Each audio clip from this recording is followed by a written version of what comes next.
The Law of the Jungle is a fable in which the animals of the jungle can talk and discuss who is to blame for the evil disease that has befallen them. Will the mighty ones among them find out who the culprit is, and, if so, what punishment will they mete out? I'm Hannah, and I'll be telling you their story.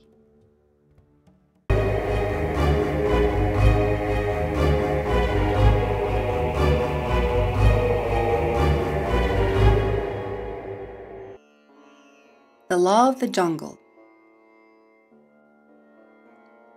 The plague had befallen the dwellers of the jungle, so all the beasts, big and small, short and tall, came together for them to discuss the calamity and find a solution to end it. Following is the debate that took place amongst them. First, the lion, the king of the jungle, spoke. We have gathered here today to look into a serious issue that has come upon us. For the plague, most cursed of all ailments, has befallen us.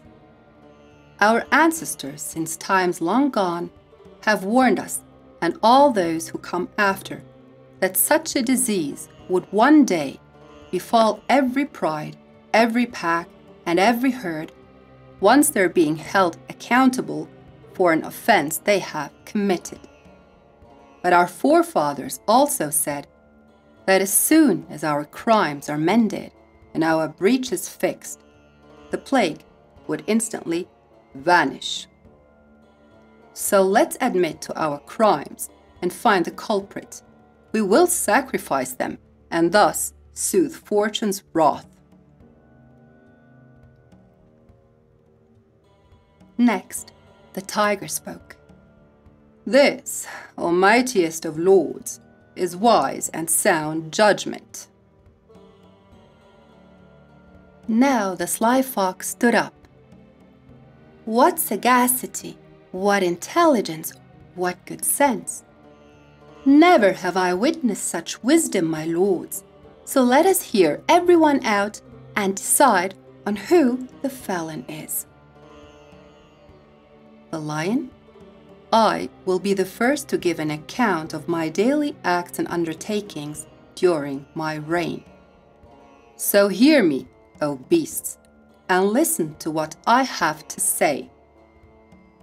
How many a dead man have I left on the fields, meadows, and lands? How many have I rendered wounded, mutilated, or slain? How many bodies have I torn apart, shred to pieces? How many women were left behind as widows, hopeless, despairing, and wretched? How many children did I turn into crying orphans, not caring whether they'll survive or not? Too many to count, I can tell you. So, do you find me worthy of blame after all? The fox? Oh, my lord, quite the contrary. How admirable, how heroic. If anything, you're worthy of praise. All glory to your days. Even if you were to slay every man on this good earth, O king of the beasts, you're unparalleled in valor and uprightness. The tiger? As for me, well, I have spread fear and terror on man's earth. When night falls, I wander the ground in search for prey, abducting man's children, slashing them, eating them. How many a mother did I render childless? How many a father did I plunge into despair? Never once have I asked whether injustice, atrocity, and monstrosity are deemed erroneous. Never once have I cared for the cries and screams of the bereaved. So, do you hold me responsible for my actions? The fox? Nay, Master Tiger, how ferocious, how rapacious, how voracious! Most noble, supremely regal, I solemnly swear and truthfully declare that you have the bearing of a mighty prince. The bear? Now that my lords lion and tiger have spoken of their heroic deeds, it is my turn. I take pleasure in raiding man's farms and lands, stealing their fruits and feasting on the flesh of their sheep and cattle. Whenever I pass one of their villages, I sneak into their houses and strangle their children and babies with my bare paws and leave none alive. The little faces, no matter how innocent, never deterred me from silencing their breath.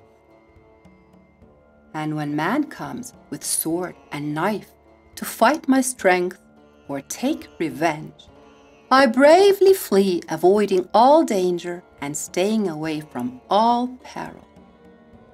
So, do you regard me as lacking of scruples and a sense of morality? The tiger? What unnecessary question!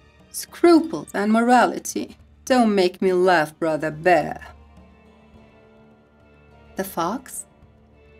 Master bear, there's nothing immoral, nothing unlawful about your manners. The reputation of your courage, the abomination of your carnage are naught but an indication of your backbone. The audacious and courageous, the fearless and careless, they all take flight when distressed with peril. How noble!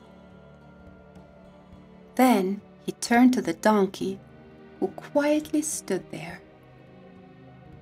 Raising a brow, he asked, "What's the matter, jackass? Why have you been so quiet all the while? Noiseless, soundless, dumb, and speechless." The wolf, who would have been next to report, quickly drew back his foot. He definitely didn't mind the welcome interruption and said, growling, "Tongue-tied, it seems to be the silence of guilt, the fear of revealing what obscenities he committed." The bear, what are you hiding?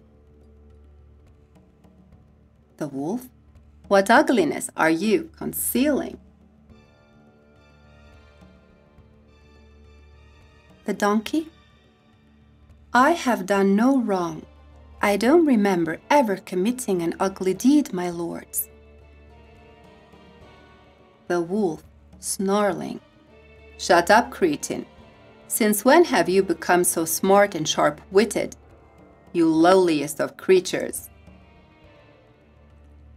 The lion, Let him speak, for he might have some wisdom in his words. Who knows? The donkey, intimidated, Oh, now I remember. Once, a long time ago, I was hungry, nay, starving. Night was almost upon me, and I hadn't eaten for days. I was only a shadow of my poor self. The searing heat of the summer evening penetrated every bit of my withered flesh and bone, trying to melt what was left of them, when suddenly I passed a deserted hut, and in my misery I poured out my heart to the silent walls. But alas, it was naught but unanswered calls. My hooves almost betrayed me. My eyelids were falling, when a glimpse of hope caught a tiny corner of my heart that was barely beating.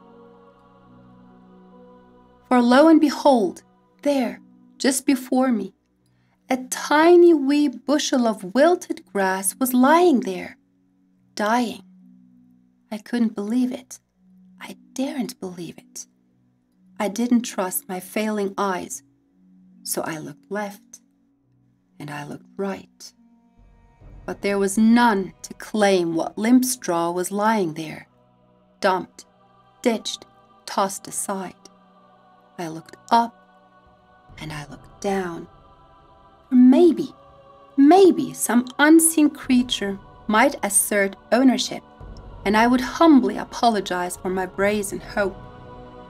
But alas, O lords, alas, to my utter shame and disgrace, I have to admit that after anxiously hesitating the whole night, I finally gave in and succumbed to the devil's temptation. Thus, my worthless soul was enticed, and my pathetic heart took in evil advice. The fox: and don't tell me that you glutton dared to eat. The donkey: I dared. The tiger: you admit it then. The donkey, crying: I do. The fox: you confessed. No wonder you're distressed. You will have to pay for your crime, you despicable slime. Then, turning to the others, the fox said, I will take counsel with the wise law of the jungle. Ah, here it says, whoever so much as touches the property that is not his will have to be punished, and his life is forfeit. The lion: it is settled then. Here before us we see standing the breaker of our cherished law. In cold blood he accepted bringing disaster and misfortune upon all of us. We, the law-abiding dwellers of the jungle, the honest residers of the wilds, the righteous inhabitants of the untamed lands.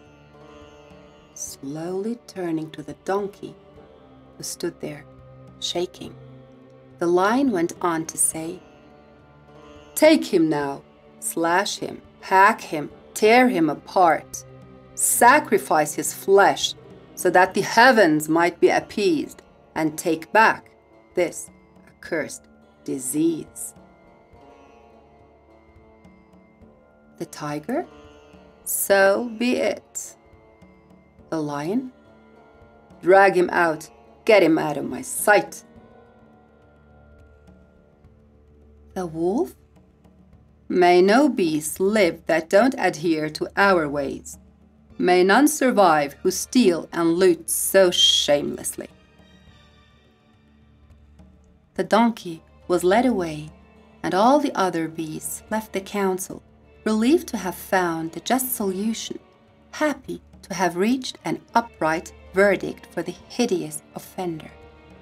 The penalty was objective and fair, worthy of the decent, virtuous dwellers of the jungle.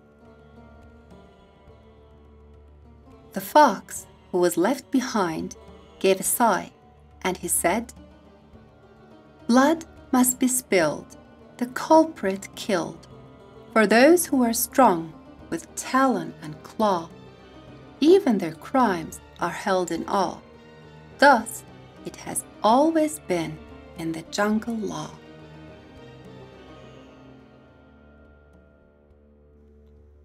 Do you believe that the punishment was a just and a fair one? Tell me by leaving a comment below.